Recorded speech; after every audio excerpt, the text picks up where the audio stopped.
le monde tourne. Direction la Birmanie, refusant de tirer sur leurs concitoyens. Les informations pullulent. Tout de suite, voici les informations. C'est le moment d'ouvrir la page internationale avec Erlichi Dorelas depuis Boston, Massachusetts. Mesdames, Messieurs, bonsoir. Bienvenue dans la page internationale au grand journal du 14h. Dernière sortie pour cette semaine depuis la newsroom de la capitale des grandes universités du monde, Boston, Massachusetts. Erlichi Dorelas pour présenter cette page. À chaque mail pour présenter le grand journal. Joannel François et Smith Jean-Julien. Rubans sur les manœuvres techniques. Bonsoir aux auditeurs de la radio évangélique au Sénat 102.3 FM à Jacmel. Direction la Russie, le quotidien de la population russe est affecté par la guerre en Ukraine puisque les sanctions appliquées par les Occidentaux causent des portes hausses des prix. Certains secteurs souffrent plus que d'autres comme le monde automobile, tandis que beaucoup de magasins sont définitivement fermés. Voici un reportage signé France 24. À 1h30 de Moscou, Zvenigorod, une petite ville tranquille où vivent de nombreux retraités. Au centre d'un petit square, un monument aux soldats morts pendant la Seconde Guerre mondiale. Ici, le soutien à l'opération spéciale se manifeste assez discrètement. Dans l'épicerie d'Anna, essentiellement des produits locaux. Sur une étagère, quelques bouteilles de soda américain, quasiment les seuls produits importés. La bouteille coûte 2,40 €. Ces boissons-là, ça a pas mal augmenté. Je ne sais même pas si je vais en recommander, ça devient trop cher.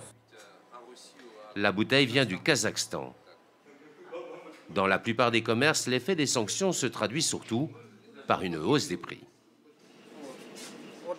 Ah, le café, ça a pas mal augmenté, 15 à 20%. Mais heureusement, il y a de grandes enseignes comme McDonald's qui ont fermé. Du coup, j'ai récupéré une partie de leurs clients. L'enseigne de fast-food a fermé ses portes il y a 3 semaines. Mais certains secteurs souffrent beaucoup plus. Dans ces garages en périphérie de Moscou, entretenir sa voiture devient un luxe. Surtout lorsqu'on est amateur de grosses berlines. Il y en a beaucoup en Russie. L'entretien, ça devient n'importe quoi. Il faut compter 1 000 € pour une vidange sur une allemande de haut de gamme. Des pièces de rechange, on en a encore, mais les prix ont été multipliés par 3 ou 4. Au quotidien, les sanctions pénalisent surtout les classes moyennes supérieures et les jeunes urbains adeptes d'un mode de vie plus occidental. Nous resterons toujours en Russie. Le Premier ministre russe Mikhail Mishustin a déclaré qu'une guerre économique avait été déclenchée contre son pays. Il dit que plus de 6 000 restrictions ont été imposées et que leur but était de semer la panique, mais que la Russie s'en est bien sortie. Voici un reportage signé CGTN News. Le Premier ministre russe a averti que la fin de la soi-disant guerre économique dépendait de la capacité de la Russie à s'adapter à la nouvelle réalité. Il a estimé qu'il faudrait au moins 6 mois pour trouver de nouvelles chaînes de production indépendantes de l'Occident, car la Russie ne peut pas se permettre de répondre à ce qu'il appelle les caprices des politiciens occidentaux. Entre-temps, il a tenté de rassurer les législateurs sur le fait que la Russie peut survivre avec plus de 100% de céréales, d'huile végétale, de poissons et de viande d'origine russe, ainsi que plus de 80% de pommes de terre, de lait et de légumes. Le porte-parole du Kremlin, Dmitri Peskov, a réitéré son inquiétude quant au fait que les nouvelles sanctions occidentales n'étaient pas propices aux négociations en cours. Pour la première fois cette semaine, le ministre russe des Affaires étrangères, Sergei Lavrov, a fourni une évaluation détaillée du déroulement de ces pourparlers, mais ce n'était pas positif. Il pense que l'Occident encourage l'Ukraine à retarder et à saper les négociations en revenant sur les accords précédemment fixés. Se référant au projet de document qu'il a dit que les négociateurs ukrainiens avaient envoyé en Russie mercredi, il a déclaré que la question de la Crimée et des régions de l'Est de l'Ukraine était à nouveau évoquée comme quelque chose à débattre entre les présidents lors de toute réunion potentielle. Il a été catégorique que c'était inacceptable. De plus, la suggestion que la Crimée et les régions de l'Est pourraient être incluses dans ces garanties de sécurité de l'Ukraine, les régions que la Russie affirme fermement ne sont plus ukrainiennes, ne sont pas non plus à débattre, a-t-il dit. Direction l'Ukraine, des membres de l'Union européenne se sont rendus en Ukraine. Ursula von der Leyen et Joseph Borrell sont allés voir les fosses communes creusées à Boutcha pour y enterrer les dizaines de civils tués dans les combats. Voici un reportage signé Euronews. C'est une ville martyre, symbole des atrocités commises pendant la guerre. La présidente de la Commission européenne, Ursula von der Leyen, s'est rendue à Boutcha, en Ukraine, ce vendredi, avec le chef de la diplomatie européenne, Joseph Borrell, pour constater l'horreur. Sur place, des corps continuent d'être exhumés des fosses communes. L'impensable s'est produit ici. Nous avons vu le visage cruel de l'armée de Poutine. Nous avons vu l'insouciance et la froideur avec lesquelles ils ont occupé la ville. Ici, à Boutcha, nous avons vu notre humanité se briser. Et le monde entier est en deuil avec les habitants de Boutcha. Bruxelles a proposé jeudi d'augmenter de 500 millions d'euros l'aide à l'Ukraine destinée à lui fournir des armes. Un soutien qui porterait à 1,5 milliard d'euros l'aide de l'Union européenne pour fournir à Kiev du matériel militaire. Partons pour les États-Unis. Ketanji Brown Jackson, première femme noire, juge à la Cour suprême des États-Unis. Le Sénat américain a voté hier jeudi la confirmation de la juge Ketanji Brown Jackson, la Cour suprême, la plus haute instance judiciaire du pays. Voici un reportage signé Africa News. Pour la première fois dans l'histoire des États-Unis, une femme noire siégera à la plus haute instance judiciaire du pays.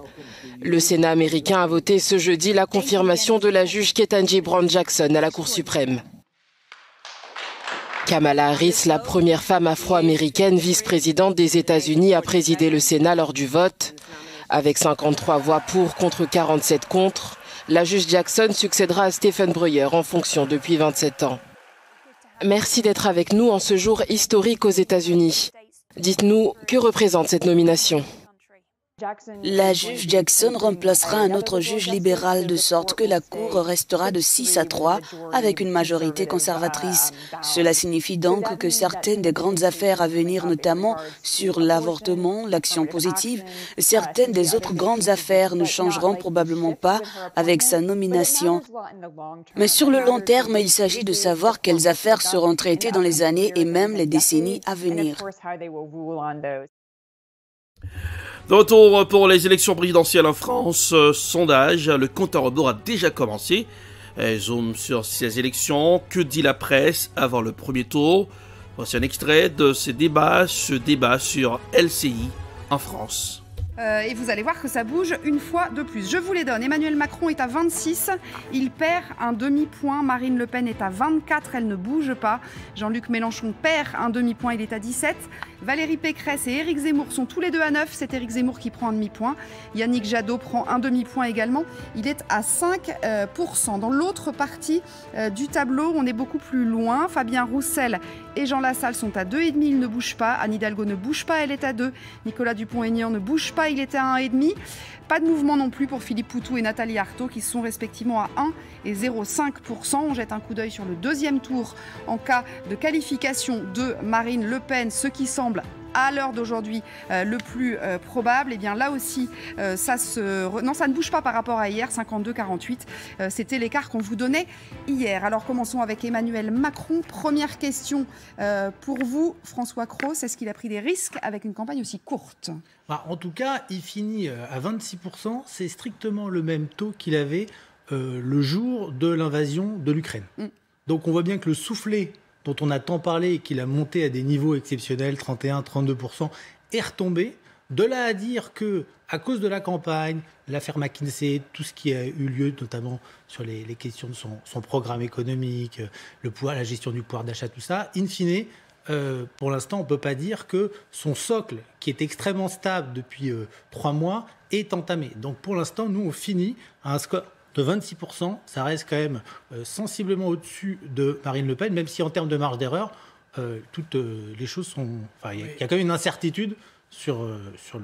Non, ça c'est sûr, il y a une grosse incertitude. Il n'est pas mécontent, Emmanuel Macron, sans doute, de ces 26. Effectivement, dans son entourage, on pensait monter vers 27-28. On n'a jamais parlé des 31-32 qu'il a atteints. Ce que les macronistes et le président n'avaient absolument pas prévu, c'est la montée de Marine Le Pen. C'est pas son score qui le trouble, c'est qu'elle soit si proche de lui. Alors, on en parlera tout à l'heure de Marine Le Pen. On va rester concentré sur Emmanuel Macron.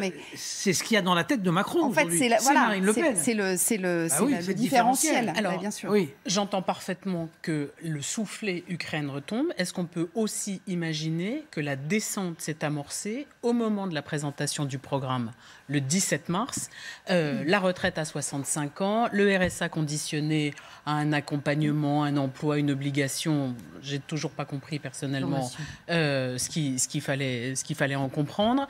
Le statut des enseignants, c'est aussi là-dessus, me semble-t-il, que l'effet conjugué de l'usure liée à la guerre en Ukraine, une campagne courte et des effets de programme qui ressemblent pour beaucoup d'électeurs à des mesures de droite, ça expliquerait aussi, sans doute, le tassement d'Emmanuel Macron. Le 17 mars, il est à 30, donc 2 jours après, ou 3 jours après présentation de son programme, il est à 28. Effectivement, il perd 2 points. Et depuis, il a perdu 1,5 point en une semaine.